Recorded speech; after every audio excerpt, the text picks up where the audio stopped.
இந்த video upload பண்ணதுலேருந்து ஏகப்பட்ட கமெண்ட்ஸ் வந்துக்கிட்டே இருக்குது. அதில் இடையில ஒரு சில கமெண்ட்ஸ் எப்படி வருதுன்னு கேட்டிங்கன்னா, இது உங்களுக்கு தேவையா அப்படின்னு சொல்லிட்டு என்னைய வந்து மென்ஷன் பண்ணுற மாதிரி வருது. ஒரு விஷயத்தை நல்லா தெரிஞ்சுக்கோங்க. என்னுடைய ஆதங்கம் மட்டும் இல்லை, இதில் இருக்க நிறையா பேரோட ஆதங்கம் இதில் வந்துக்கிட்டே தான் இருக்குது. எல்லாமே சிங்கிள் பேரண்ட். மேக்ஸிமம் பார்த்தீங்கன்னா குடும்ப சூழ்நிலையில் கஷ்டப்பட்டு முன்னேறணும்னு நினைக்கிற சிங்கிள் பேரண்ட் ஏகப்பட்ட பேர் இருக்காங்க. அது தவிர குடும்பத்தை நோக்கி, அதாவது அவங்க குடும்பத்தையே தூக்கி சுமக்கிற ஆண்கள் ஏகப்பட்ட பேர் உள்ளே இருக்காங்க.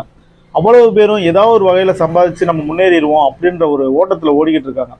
இதுங்க அசால்ட்டை 4 வீடியோவை இப்படி ஆட்டி ஆட்டி போட்டுட்டு இதுங்க சம்பாரிச்சுட்டு போயிடுது. தவறுன்னு சொல்லலை நான், அதை அவங்களுடைய திறமைனே வச்சுக்கோங்க. ஆனால் உண்மையான திறமை ஏகப்பட்ட பேர்கிட்ட இருக்குது. ஒரு நபர்லாம் ஒரே ஒரு கால் கிடையாது, ஒரு காலில் டான்ஸ் ஆடி வீடியோ போட்டிருக்காரு. அவருடைய சப்ஸ்கிரைபர் பார்த்தீங்கன்னா அந்த அளவுக்கு கிடையாது. ஒரு சாதாரண, நான் திரும்ப சொல்கிறது இதுதான், அதாவது திறமை இருக்கவங்களுக்கு வாய்ப்பு கிடைச்சா உண்மையிலேயே நம்ம சந்தோஷப்படலாம். திறமை இல்லாத ஒருத்தருக்கு வாய்ப்பு கிடைக்கும் பொழுது கூப்பிட்டு அவார்டு கொடுக்குறாங்களே, அப்போ காண்டு ஆகுமா ஆகாதா? என்ன அப்படி சாதிச்சிட்டாயின்னு இந்த பன்னாடைகளுக்கு அவார்டு. நான் யாரையும் குறிப்பிட்டு பேர் சொல்லலை, குறிப்பிட்டு பேர் சொல்கிற அளவுக்கு அவங்க வந்து தகுதியான ஆளுகளும் கிடையாது. அந்த பேரெல்லாம் வாயில் உச்சரிக்கிறோம்னாலே நம்ம அசிங்கம் நினைக்கிறோம். ஓப்பனாக சொல்லணும்னா எனக்கு அப்படி தான் தோணுது. ஒவ்வொரு துறையில் ஒவ்வொருத்தருக்கும் ஒவ்வொரு மதிப்பு மரியாதை இருக்குது. நான் என்னுடைய துறையில் இருக்கேன். எனக்கு என்னுடைய சர்வீஸ் சென்டரில் எவ்வளோ முடியுமோ அவ்வளோ வருமானம் கிடைக்குது. அந்த வருமானத்தை வச்சு நான் நல்லா வாழ்ந்துட்டுருக்கேன். ஆனால் என்னால் முடிஞ்ச சமூக கருத்துக்களை வந்து நான் வெளில சொல்கிறதுல எந்த தடையும் இருக்கக்கூடாதுன்னு நினைக்கிறாள் நான். ஒருத்தர் சரியாக செஞ்சால் சரி தட்டி கொடுப்போம், தப்புன்னு தெரிஞ்சிச்சுன்னா செவுளில் விடணும். அந்த மாதிரி கேரக்டர் தான் என்னோடது. இதே மாதிரி நிறைய பேர் அப்படியே புழுங்கிக்கிட்டு இருக்காங்க. இப்போ ஒருத்தர் 100 கிலோ ஒரு 100 மீட்டர் ஓட்டப்பந்தயத்தில் ஓடுறாங்கன்னு வச்சுக்கோங்க. ஜெயிச்சவனை விட்டுட்டு கடைசியாக சும்மா அப்படியே ஆடிக்கிட்டு வந்தவனை கூப்பிட்டு அவார்டு கொடுத்தா என்ன அளவு வேதனை இருக்குமோ அதே மாதிரி தான் எல்லாருக்கும். கஷ்டப்பட்டு ஓடி ஒன்றுமே பண்ண முடியலடா, நின்றுக்கிட்டே வாங்கிட்டு போயிட்டானடா, அந்த மாதிரி ஒரு எண்ணம் வந்து எல்லாருக்குமே வருது. அப்போ ஏன் கஷ்டப்படணும்? அப்போ நம்மளும் இந்த மாதிரி போயிடுவோம் அப்படின்ற எண்ணம் குடும்ப தலைவர்கள் நிறையா பேரை வந்து கெடுக்கிறது இந்த மாதிரியான விஷயங்கள் தான். தயவுசெய்து நல்வழியில் இருக்கிற நிறையா சிங்கிள் பேரண்ட்டு அந்த நல்வழியிலேயே போங்க. யாரையும் பார்த்து நம்ம அவங்க பின்னாடி போகணுன்ற எண்ணம் எப்பயும் ஒரு துளியளவு கூட உங்களுக்குலாம் வந்துடக்கூடாது. நிறையா குடும்பம் பார்த்துருக்கேன், கஷ்டப்பட்டாலும் நேர்மையில் உழைப்பாங்க. அந்த உழைப்பில் வர காசில் தான் குடும்பத்தையே பார்த்துக்கிறாங்க. அந்த மாதிரி இருக்கவங்களும் திரும்பவும் நான் ஒரு சல்யூட் வைக்கிறேன். தயவு செய்து இந்த மாதிரி லிப்டிக் போட்டுக்கிட்டு மேக்கப் பண்ணிக்கிட்டு ஊராக சுற்றி வந்துக்கிட்டு வாயில் சிகரெட்டு தண்ணி தம்மு எல்லாத்தையும் பண்ணிக்கிட்டு தெரியுற எந்த பன்னாடைகளையும் பார்த்து பின்னாடி போயிடாதீங்க. சொல்கிறவன் சொல்லிக்கிட்டே இருக்கட்டும், வேணாம். இவ்வளோ தூரம் என்னுடைய சப்ஸ்கிரைபரே 2 பேரும் என்னை கேள்வி கேட்குறாங்க. ஏங்க அது அவங்களுடைய சொந்த விஷயங்க, அது எதுக்குங்க நீங்கள் கேட்குறீங்கன்னு கேட்குறாங்க. நான் சொல்கிறது என்னன்னு கேட்டால் பாருங்க, நான் யாரையும் குறிப்பிட்டு பேர் சொல்ல விரும்பலை. சப்ஸ்கிரைபர் கேள்வி கேட்டவங்களுக்கு நான் சொல்கிறது புரியும்னு நினைக்கிறேன். இவருங்க ஜெயராம் 1993 அப்படின்ற ஒரு நபர், நல்லா பார்த்துக்குங்க. அவர் என்ன கேட்டிருக்காருன்னா, பாதிக்கப்பட்டது யாருமே இல்லைன்னு யாருமே சொல்ல முடியாது. பாதிக்கப்பட்ட ஆட்களை கும்பிட்றாங்க. என்ன அவங்க நேரடியாக போய் கம்ப்ளைண்ட் பண்ணலை, நேரடியாக கேட்கலை, அவ்வளோதான். அதாவது ஒரு மனிதாபிமானத்தில் செய்கிற விஷயத்த நம்ம திருப்பி எதிர்பார்க்கக்கூடாதுன்னு நினைப்பாங்க. இவர் என்ன சொல்லியிருக்காருன்னா, அவங்களுக்கு ஆக்சிடெண்ட் ஆனப்போ, நான் நேம் கூட சொல்ல விரும்பலப்பா, நேம் சொன்னாலும் என்கிட்ட சண்டைக்கு வரீங்க.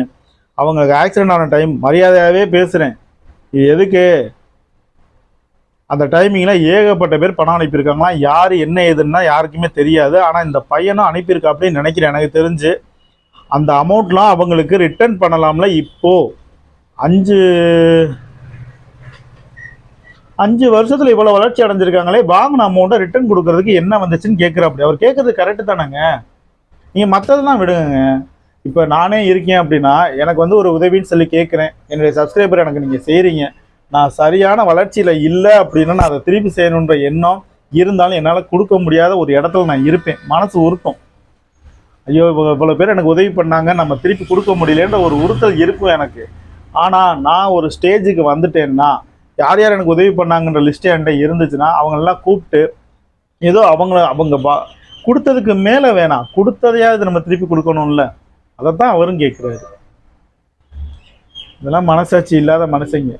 இதை கேள்வி கேட்டால் ஏன் இப்போ இருக்குல்ல காரு வீடு பங்கான் எல்லாம் செட்டில் ஆகிற அளவுக்கு பணம் இருக்குதுல்ல, வாங்கின எல்லாத்தையும் கொடுக்கலாம்ல. இப்போ தெரியாமல் தான் கேட்குறேன். நான் இப்போ இங்கே உட்காந்து பேசிகிட்டு இருக்கேன் பார்த்தீங்களா, எனக்கு இடையில வந்து ஒரு ஆப்ரேஷன். எனக்கு ஒரு ஆப்ரேஷன் வந்து கையில் பணம் இல்லை, வீட்டில் ஒரு சின்ன பிரச்சனை, வீட்டை விட்டு வெளில வந்து தனியாக தான் இருந்தேன். பணமே இல்லை. 1.5 லட்ச ரூபா வெளியில் தவணையாக வாங்கி அந்த காசில் தான் நான் ஆப்ரேஷன் பண்ணேன். அந்த பணத்தை இன்னும் என்னால் செட்டில் பண்ண முடியல. அன்னன்னைக்கு உழைக்கிறத வந்து கடனாக கட்டிக்கிட்டு இருக்கேன்.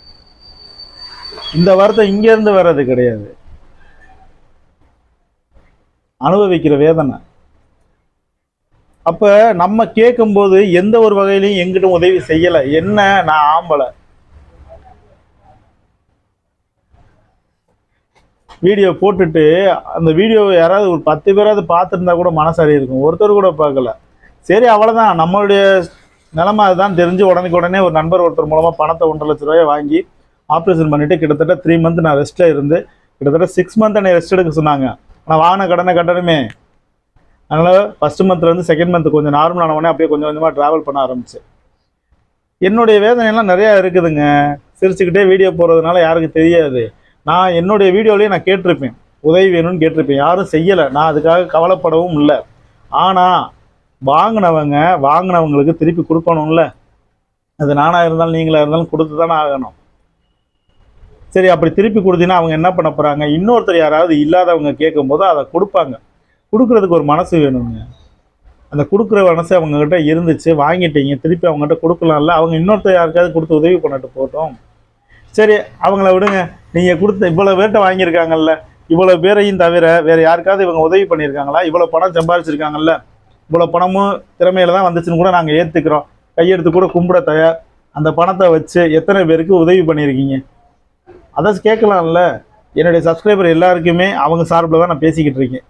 எனக்கு இருக்க ஆதங்கம் தனி, உங்களுடைய ஆதங்கத்தை நான் வெளிப்படுத்துகிறேனே வச்சுக்கோங்க. ஆனால் இடையில வந்து அந்த சப்போர்ட் பண்ணுற ஆளுகிட்ட நான் கேட்குறது இதுதான். நீங்கள் ஏன்ட்ட கேட்கறதுக்கு பதிலாக நீங்கள் யாருக்கு சப்போர்ட் பண்ணுறீங்களோ அவங்ககிட்டே கேளுங்க. இவ்வளோ பேர் உதவி பண்ணியிருக்காங்கல்ல, குடும்ப சூழ்நிலை, ஒரு இறப்பு அப்படின்ற பட்சத்தில் ஏகப்பட்ட பேர் கை கொடுத்துருக்காங்கல்ல, அவங்க எல்லாரும் இப்போயும் கஷ்டப்பட்டுட்டு தான் இருக்காங்க. அவங்களுக்கு ஏன் அந்த அமௌண்ட்டை நீங்கள் திருப்பி கொடுக்கல அப்படின்றத நீங்களே கேளுங்க. நான் கேட்டால் தானே தப்பு, கொடுத்தவங்க கேட்டால் தானே தப்பு. கொடுத்தவங்க கேட்கக்கூடாதுல்ல. சப்போர்ட் பண்ணுறாலே கேளுங்க. இவ்வளோ பேர் கொடுத்துருக்காங்களா, ஏன் அவ்வளோ பேருக்கு திருப்பி கொடுக்கலாம்ல. அதுக்கு மேலே செய்ய வேணாம், அந்த கொடுத்ததை மட்டும் திருப்பி கொடுக்க சொல்லிடுங்க எல்லாருக்கும். இல்லை, நான் வாங்கி இவ்வளோ தூரம் நான் சந்தோஷமாக வந்து இவ்வளோ லைஃப்பில் ஹைட்டாக இருக்கேன், ஹையஸ்ட்டில் இருக்கும்போது நான் இத்தனை பேருக்கு நான் உதவி பண்ணியிருக்கேன்னு சொல்லி எதாவது காமிக்க சொல்லுங்கள்.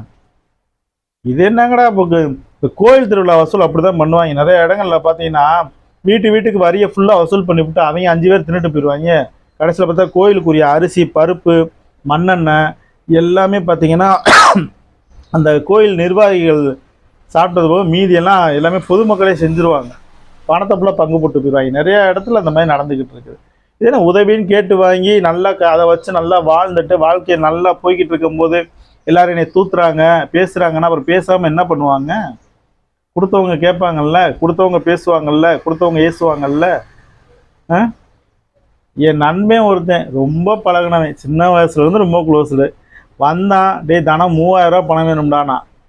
என்கிட்ட 3000லாம் இல்லைடா, 1000 ரூபா இருக்குடா, இன்னும் ஒரு 5 டேஸில் வந்து நான் ரெண்ட்டு கொடுக்கணும், அந்த 1000 ரூபாய் நான் உனக்கு தந்துடுறேன், நீ எனக்கு ஒரு 3 நாள் கழிச்சு கொடுறா, இல்லாட்டி 5 நாள் கழிச்சு கொடுறான். நான் காலையில் கொடுத்துட்றேன்னா 2 வருஷம் ஆச்சு.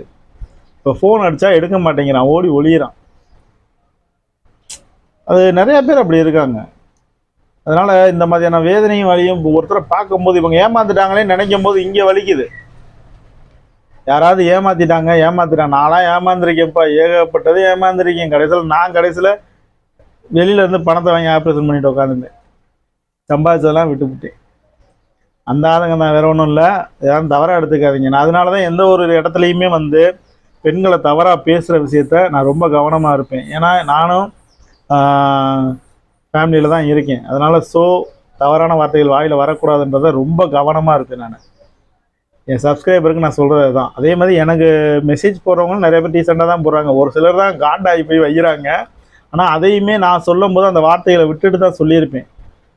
இடையில நான் கேப் விட்றேன்னா அந்த இடத்துல தவறான வார்த்தைகள் இருந்துச்சு அப்படின்னா அதை கேப் விட்ருவேன். எனக்கும் தவறான வார்த்தைகள் சடனாக வரணும்னா கொஞ்சம் அது தவறுன்னு நினைக்கிற ஆள் நான். ஸோ நம்ம டீசெண்டாக தான் பேசிக்கிட்டு இருக்கோம், டீசெண்டாகவே பேசுவோம். நீங்களும் கேளுங்க, சொல்லுவோம். இந்த கேள்வி ஒரே ஒரு சப்ஸ்கிரைபர் கேட்ட கேள்விக்கு தான் இவ்வளோ நேரம் நான் பேசிக்கிட்டு இருக்கேன். கிட்டத்தட்ட 9.50 செகண்ட் ஓடிடுச்சு எனக்கு. யார் கேட்டாலும் நான் பதில் சொல்லுவேன். I am ready.